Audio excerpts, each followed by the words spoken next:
చంద్రబాబు నాయుడు బలపడకుండా జగన్ను కూడా అలాగే నిలబెట్టి బ్యాలెన్స్ చేసి రాజకీయం నడపడం కదా బీజేపీ డబుల్ గేము అంటే అది నిజమే. కానీ ఆ పేరుతో జగన్మోహన్ రెడ్డిని ఇంక ఏమాత్రం ముట్టుకోకుండా అలాగే చాలా బలాఢ్యుడిగా నిలబెట్టేందుకు చంద్రబాబు నాయుడు, అంతకుమించి నారా లోకేష్ ఎన్డీఏలో పూర్తిగా లీనమైపోయి మోదీకి ఇంత మద్దతు ఇస్తుంటే, అది కూడా కాకుండా ఎన్డీఏ కంటే ముఖ్యంగా బీజేపీకి సొంత మెజార్టీ తగ్గిపోయి ఇతరుల మీద ఆధారపడిన పరిస్థితి పెరిగినప్పుడు వాళ్ళు ఎప్పుడు కోరుతున్న కోరికే ఒకటే, జగన్ మీద చర్య తీసుకోవాలి అని. నా గతంలో అటు మోదీకి ఇటు చంద్రబాబుకు మధ్యలో చాలా సన్నిహితంగా ఉన్నాయని ఒక ఆయన చెప్పాడు.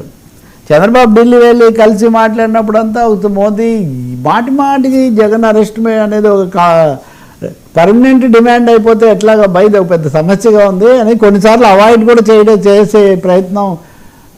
అప్పుడు కొన్ని ఇంటర్వ్యూలు ఇవ్వట్లేదు అన్నారు కదా, ఎప్పుడు వచ్చినా నాకు ఇదే సమస్య వస్తుంది, అందుకే నేను ఇంకా కొంత అవాయిడ్ చేయాల్సి వస్తుందని కూడా మోదీ వ్యాఖ్యానించినట్టు ఎవరో విశ్వసనీయమైన వాళ్ళు చెప్తూ ఉన్నారు.